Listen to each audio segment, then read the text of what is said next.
तत्र भवतां स्वागतं सर्वेषां भगवद्गीतायाः सुधिपाठकानां प्रियविद्यार्थिनः स्थितप्रज्ञस्य लक्षणे पंचषष्टिश्लोके भगवान् श्रीकृष्ण अर्जुनं कथयति प्रसादे सर्वदुःखानां हानिरस्योपजायते प्रसन्नचेतसो याशु बुद्धिः पर्यवतिष्ठते। प्रसादे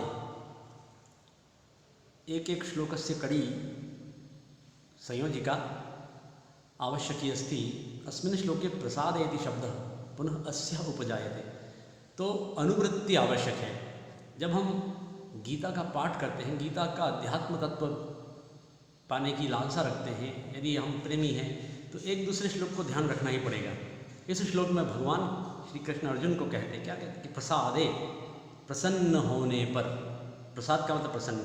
इससे पहले वाले श्लोक में श्री कृष्ण ने अर्जुन को कहा था कि राग द्वेष वियुक्तैस्तु, राग द्वेष वियुक्त विषयान इंद्रियश्चरन्, अर्थात राग द्वेष रहित होकर के इंद्रियों द्वारा विषयों को उपभोग करते हुए, संयमित होकर इंद्रियों उपभोग करते हुए कर्मयोगी की बुद्धि, निश्चयात्मक बुद्धि परमात्मा की ओर जाती है और अंतःकरण की प्रसन्नता को प्राप्त कर लेती है।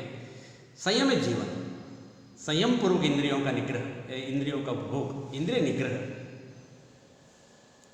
तो वही व्यक्ति अंतःकरण की प्रसन्नता को प्राप्त करता है। अब आगे उसी प्रसन्नता के विषय में कहा गया है कि प्रसादे, जिस व्यक्ति का, जिस साधक का अंतरात्मा प्रसन्न रहता है, न सुख में हर्षाना न दुख में घबराना, ईशावास्यमिदं सर्वम, इस भाव से प्रसादे, प्रसन्न होने पर, अंतःकरण जिसका प्रसन्न है उस व्यक्ति के सर्व दुखानाम, सभी दुखों की, सभी दुखों में कौन आ गए? तीनों, आध्यात्मिक, आधिदैविक, आधिभौतिक, सभी दुखों की हानि हो जाती है। हानि का तात्पर्य है सभी दुखों का पर्यवसान हो जाता है, सभी दुखों का समापन हो जाता है, दुख घट जाते हैं, दुख समाप्त हो जाते हैं। हानि का मतलब समाप्ति। अस्य हानि ही अस्य हानिरस्य, अस्य उपजायते अस्य उपजायते, हानि ही अस्य उपजायते हानिरस्य उपजायते। पहले ऋतु फिर आदिगुण, तो ये पूरा पद बन गया हानि ही अस्य। कस्य? प्रसन्न अंतःकरणवान व्यक्ति यह प्रसन्न भवति, निश्चयात्मिका बुद्ध्या यह प्रसन्न भवति, उसकी सभी दुखों की समाप्ति हो जाती है। हे अर्जुन, जिसका अंतःकरण प्रसन्न रहता है। और फिर दूसरी पंक्ति क्या कहते हैं कि प्रसन्न चेतसः ही आशु याशु, ही आशु, ही क्योंकि, ही पहले आएगा, क्योंकि प्रसन्न चेतसः, प्रसन्न चित्त वाले की, षष्ठी एक वचन है, प्रसन्न चेतसः बुद्धि आशु पर्यवतिष्ठते, परिअवतिष्ठते, पर्यवतिष्ठते, इको एनर्जी, परिअवतिष्ठते, चारों ओर से, परि यदि चारों ओर से परमात्मा में एकाकार हो जाती है, लीन हो जाती है। क्या? बुद्धि, निश्चयात्मिका बुद्धि, उसकी कर्मयोग संपन्न निश्चयात्मक बुद्धि प्रसन्न चित्त वाले की बुद्धि परमात्मा में शीघ्रता से एक हो जाती है, दृढ़ हो जाती है। इसलिए यहाँ अंतःकरण की प्रसन्नता का परिणाम दिखाया है इस श्लोक में। एक तो उसके त्रिविध दुखों की समाप्ति हो जाती है और फिर परमात्मा में एकाग्र हो जाती है, चारों ओर से उसकी बुद्धि परमात्मा को प्राप्त हो जाती है। इस श्लोक का यही आशय है। आइए इस श्लोक का सरलार्थ करें अन्वय पदच्छेद के द्वारा। पदच्छेद मैंने बताया आपको, ये इसका साधारण अन्वय है। विद्यार्थी स्वपुस्तिका मध्ये लिखन्तु। क्यों? यतो हि संस्कृतस्य केनापि कस्यापि श्लोकस्य सरलीकरणं केन भवति? पदच्छेदद्वारा, अन्वयद्वारा। अन्वय पदच्छेदेन सरलीकरणं भवितुमर्हति। ये शब्दार्थाः सन्ति। पुनः वयम् अस्य श्लोकस्य सरलार्थः मया उत्तम, संस्कृत हिंदी व्याख्या, हिंदी भावार्थ, तत्व के विवेचन, तात्विक बात। यही तात्विक का मतलब, उसमें अंदर विशिष्ट बात क्या आई है। जो सरलार्थ है उसको आप भावार्थ, तात्पर्य, अभिप्राय, आशय, इन शब्दों के द्वारा उसका विश्लेषण करें, कुछ आध्यात्मिक पुट रखें, कुछ उसका संदेश दें। श्लोक कहने के पीछे भगवान कृष्ण का क्या संदेश है, ये उसके भावार्थ में आता है, तात्पर्य में आता है, व्याख्या में आता है।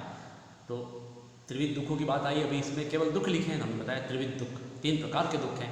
निष्काम कर्मयोगी व्यक्ति जो है उसकी बुद्धि सांसारिक जो पदार्थ हैं उन जड़ पदार्थों से हट करके, बुद्धि तो मोह माया में लिपटी रहती है, ये चाहिए वो चाहिए, वृद्धो याति गृहीत्वा दंडम तदपि न वंचत्याशामर्षम। इसीलिए तो आदि शंकराचार्य ने लिखा है कि वृद्धावस्था आ जाए तो भी धन की, पदार्थों की इतनी भूख रहती है कि अंगम गलितम पलितम मुंडम दशनभिहितम जातम तुंडम वृद्धो याति गृहीत्वा दंडम तदपि न मुंचति आशामर्षम। इसलिए लिखा है भज गोविंदम गोविंदम भज मूढ़मते। मुंह में दांत नहीं है, पेट में हाथ नहीं है, लेकिन उंगलियां पैसा पैसा पैसा करती हैं। ये लोभ जाता ही नहीं है। अंतःकरण की प्रसन्नता कब आएगी? जब निश्चयात्मिका बुद्धि आएगी। तो ये श्लोक का तात्पर्य है। अस्य श्लोकस्य संस्कृत व्याख्या अपि अत्र अस्ति। सर्वे छात्राः स्वपुस्तिका मध्ये लिखन्तु। भगवान् कृष्णः प्रसन्नचेतसः अंतःकरण संपन्न मनुष्यस्य साधकस्य वर्णनं करोति। प्रसादे अर्थात प्रसन्न होने पर, प्रसन्न जाते किं भवति अस्य परिणामस्मिन् श्लोके अस्ति। अस्य श्लोकस्य संस्कृत काठिन्यम् अत्र अस्ति। लिखन्तु सर्वे। मया उक्तं पूर्वं, पुनः अग्रे चलामः वयं। श्लोकः अस्ति षष्ठीश्लोकः 66 षष्ठीश्लोकः अत्र अस्ति। आदर्शवाचनं करिष्यामः वयं। तावत् सर्वप्रथमं नास्ति बुद्धिरयुक्तस्य न चायुक्तस्य भावना न चाभावयतः शांति प्रशांतस्य कुतः सुखम। फिर से एक बार। नास्ति बुद्धिरयुक्तस्य न चायुक्तस्य भावना न चाभावयतः शांति प्रशांतस्य कुतः सुखम। ये श्लोक ठीक वैसा ही है जैसे अलस्य कुतो विद्या, अविद्य से कुतो धनम, अधन से कुतो मित्रम, अमित्र से कुतो सुखम। यहाँ पर भी सुख, लेकिन यहाँ आध्यात्मिक सुख। जीवन में सुख के लिए वो श्लोक का कि आलस छोड़ो, लेकिन यहाँ एक और सुख है। आध्यात्मिक सुख चाहिए आपको, भावनात्मक सुख चाहिए। तो धर्म से अध्यात्म की ओर जाने वालों को सुख कैसे मिलेगा? सबसे पहले बुद्धि को हमें युक्त बनाना पड़ेगा। युक्त का मतलब योग संपन्न, बुद्धि योग से संपन्न, निष्काम कर्म योग से संपन्न बुद्धि होगी तो ही। अगर ऐसी बुद्धि नहीं है तो अयुक्त कहलाती है। अयुक्तस्य बुद्धि, अयुक्तस्य बुद्धि नास्ति। जो अयुक्त है, जो निष्काम कर्म से वंचित है, जो कर्म योग से रहित है, जो साधक योगस्थ कुरु कर्माणि पहले कहा है, योग होकर के, योगस्थ होकर कर्म करो। लेकिन जो युक्त नहीं है अर्थात अयुक्त है, योग से हीन है, निष्काम कर्म से रहित है, ऐसे व्यक्ति के पास क्या नहीं होता है? बुद्धि नहीं होती है। कौन सी बुद्धि? निश्चयात्मिका बुद्धि। बुद्धि तो होती है, भगवान ने दिया अंतर, इंसान के पास बुद्धि दी है, मनुष्य को बुद्धि संपन्न बनाया है। लेकिन बुद्धि भी दो प्रकार की, एक निश्चयात्मिका और एक अनिश्चयात्मिका। तो अयुक्त के कौन सी बुद्धि नहीं होती है? निश्चयात्मिका बुद्धि नहीं होती है।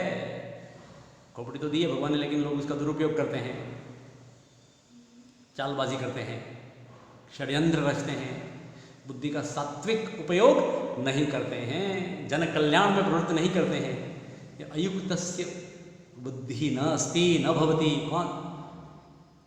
का बुद्धि? किस प्रकार की बुद्धि? निश्चयात्मिका बुद्धि न भवति। अर्जुन, यह मनुष्य निष्काम कर्म रहितः भवति तत्र निश्चयात्मिका बुद्धि न भवति। पुनः किं कथयति भगवान कृष्ण? न च अयुक्तस्य भावना। हे अर्जुन, अयुक्तस्य भावना अपि न भवति। अयुक्त जो अयुक्त है, जो योग रहित है, जो निष्काम कर्म से रहित है, जिसका अंतःकरण प्रसन्न नहीं है, क्लेश युक्त है, कंटीला है, उसकी भावना भी नहीं होती है। भावना से तात्पर्य अंतःकरण की पवित्र भावना, शुद्ध अंतःकरण। तो अंतःकरण में ऐसी भावना भी नहीं होती है। यादृशी भावना यस्य सिद्धिर्भवति तादृशी। फिर कहा भी गया है, जैसी जिसकी भावना। तो अयुक्त है, उसकी अयुक्त के न तो निश्चयात्मिका बुद्धि होती है, न उसके अंतःकरण में कोई भावना होती है। वो तो ढोर होता है, ढोर। तीसरा परिणाम क्या दिखा है श्लोक में? न च अभावयतः शांति। अगर भावना नहीं है तो फिर शांति कहाँ से मिलेगी? भावना संपन्न व्यक्ति कहलाता है भावयतः, भावनाहीन क्या कहलाएगा? अभावयतः। हे अर्जुन, न च अभावयतः शांति भवति, शांति अस्ति न शांति अस्ति।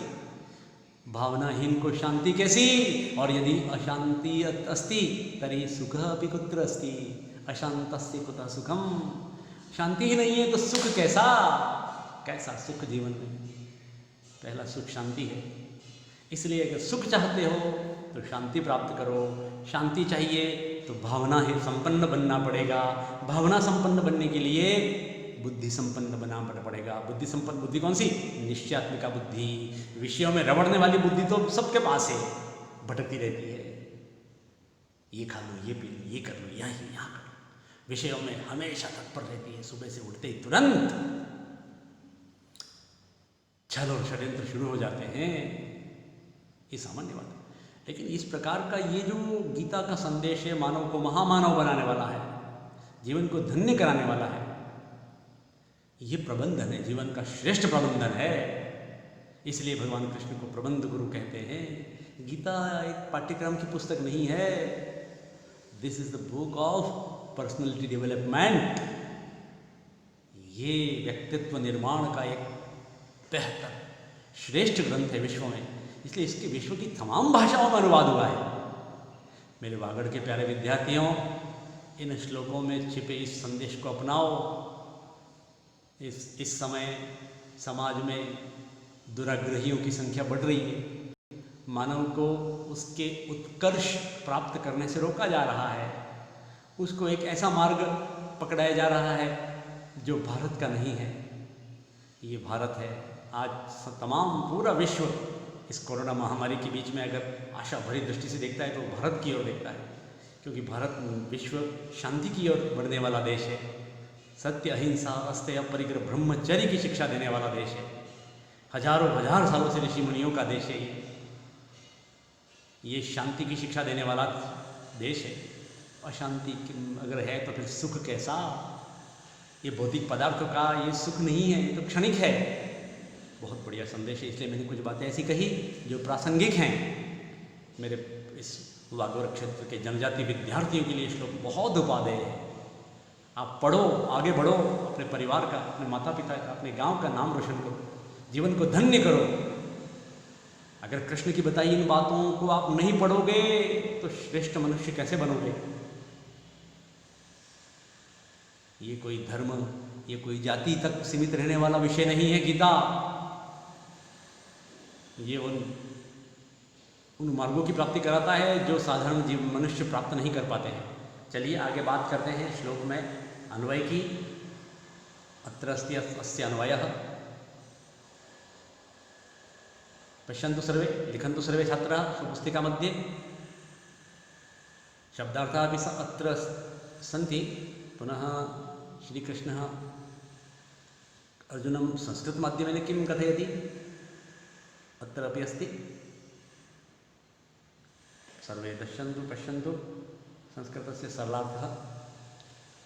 भगवान् अस्मिन् श्लोके अर्जुनम् उपदिशति यत् हे अर्जुन, अस्मिन् विषये अयुक्तपुरुषस्य न बुद्धि भवति, पुनः अयुक्तपुरुषस्य भावना अपि न भवति। यः भावनाहीनः सः किं भवति? अशान्तः। अशांति संपन्न मनुष्यस्य पार्श्वे सुखम कथम भविष्यति?